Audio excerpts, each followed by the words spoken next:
Welcome back, dear listeners, to another episode of We Shall Talk. I'm your host, William, and today we have a story that's part entrepreneurial adventure, part cautionary tale, the fascinating rise and fall of WeWork. We're looking at WeWork here. This is something which had been anticipated. They filed for bankruptcy protection, Chapter 11 bankruptcy protection in New Jersey. It's been grappling with long leases and customers and clients, which just really haven't been able to make up the difference in the pricing here as well. So there we go. As expected, WeWork filing for Chapter 11 bankruptcy in New Jersey. So that is a story which is just breaking. To many, WeWork might be synonymous with flexible office spaces and perhaps even with a charismatic, enigmatic leader named Adam Neumann. But there's much more to this story than shared desks and free beer. Let's dive in. WeWork was founded back in 2010 by Adam Neumann and Miguel McKelvey, two visionaries who embarked on a journey to revolutionize the way we work and live. Neumann was a man who spoke mostly in slogans and made grand claims about WeWork, such as it being an operating system for work and life. They wanted to elevate the world's consciousness and turn WeWork into the world's first physical social network. First advice I would give is you got to do what you love. So the thing we tell our members is if you're not doing what you love and if there isn't intention behind what you're doing, you're not going to be passionate. You're not going to be able to sell it. You're not going to be able to wake up every morning very early, go to sleep very late, and really dedicate your life to it. So first thing, choose something that you love. Second thing, don't be chasing the exit. If you're doing this just to make money, you're probably not in the right entrepreneurial business. Go get a job with corporate America. Build something that you love, build something with intention, and the money will follow. That would be the second thing. Third thing, you can't give up. No matter what, you can't give up. And last but not least, it also takes a lot of luck and being in the right place in the right time. It took me 5 businesses to get to WeWork. Doesn't always work the first time. You got to be able to fail, learn why you failed, do better for it, and then start again. Sounds ambitious, right?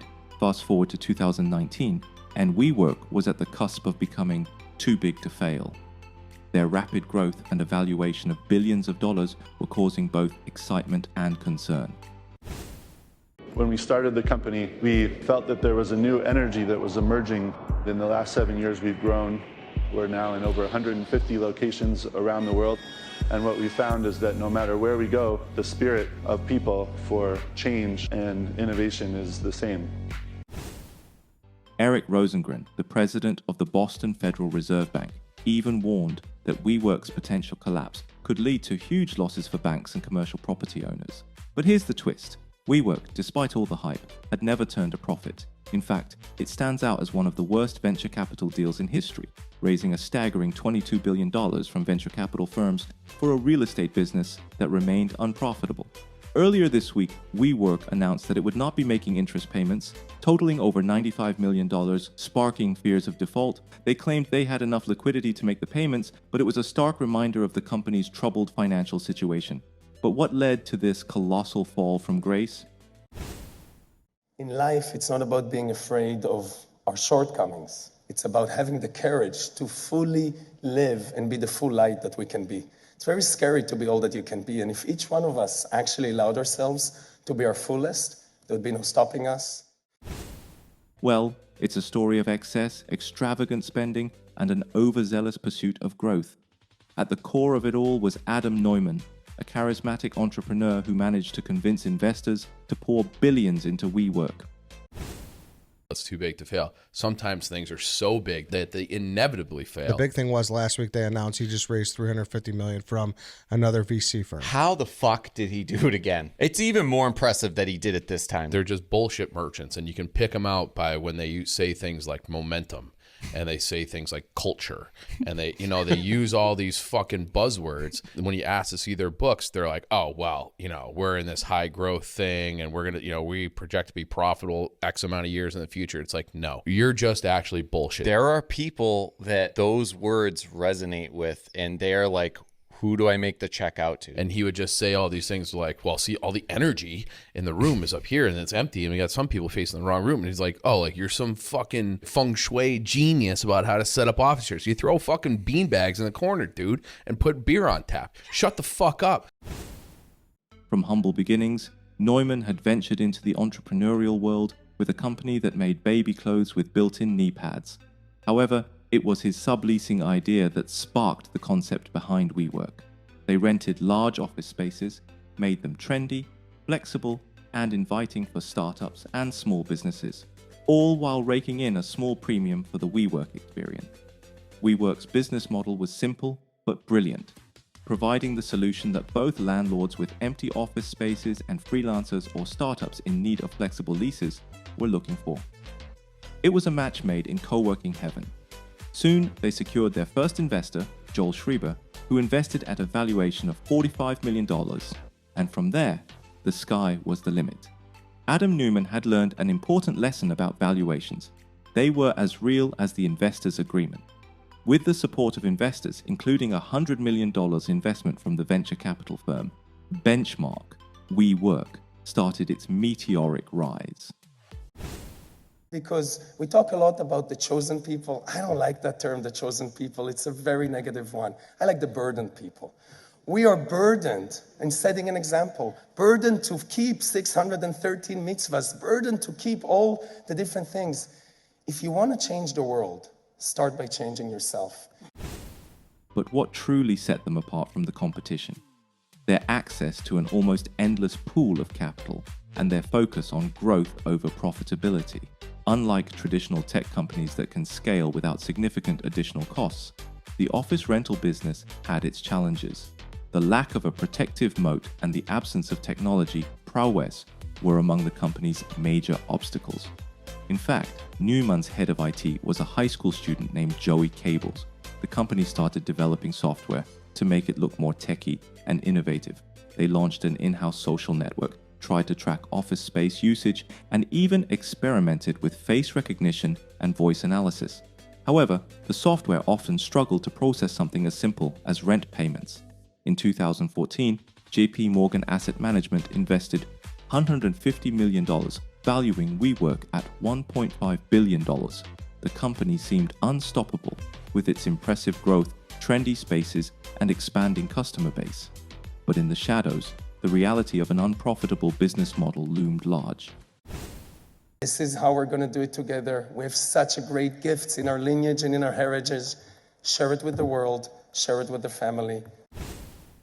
And then, in 2016, came Masayoshi Son, the founder of SoftBank, a man known for making risky bets and taking Silicon Valley by storm.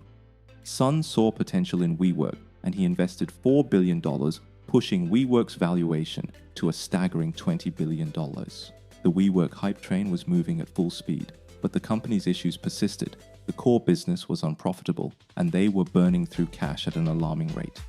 They began to lose faith in the vision as the company's valuation ballooned.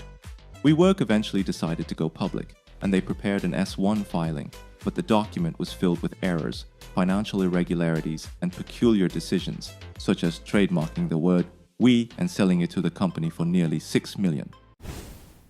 Did you know that Adam Neumann, the co-founder of WeWork, got his company to pay him $5.6 million because he claimed to have trademarked the word "we"? Then came the smoking on the jet controversy that caused more embarrassment and negative media attention.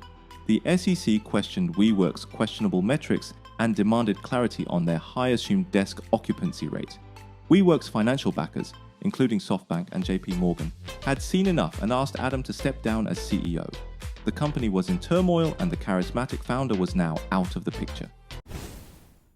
Yeah, this is now official. WeWork has officially come out and made a statement now saying that Adam Neumann is stepping down as CEO. A couple different headlines to note.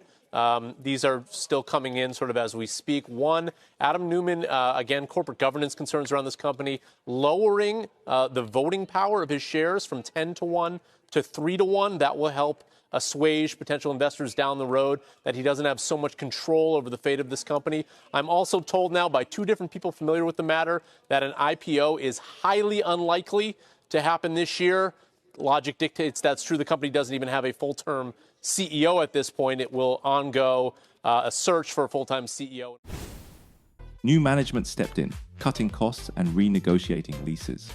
The pandemic hit, and WeWork was struck hard due to its short-term lease agreements. They needed a 70% occupancy rate to break even, and in the world of social distancing and remote work, that target became an unattainable dream. Today, WeWork is a very different company. they've significantly cut costs, restructured, and now have a more sober valuation.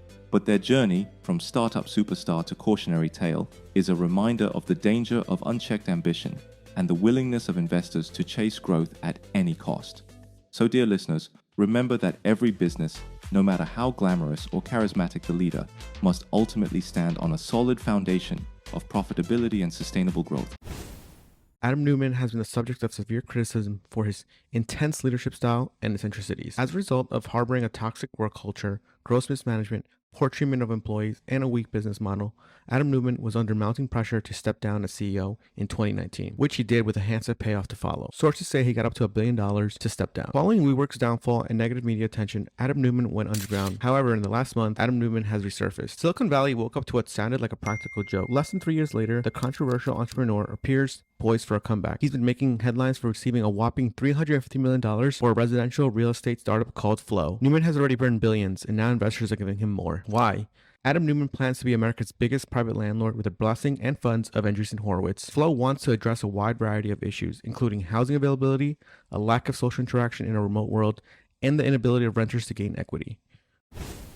We hope you enjoyed this episode of We Shall Talk, where we dig into stories that captivate, educate, and inspire. I'm William, and remember, we shall keep talking. Until next time.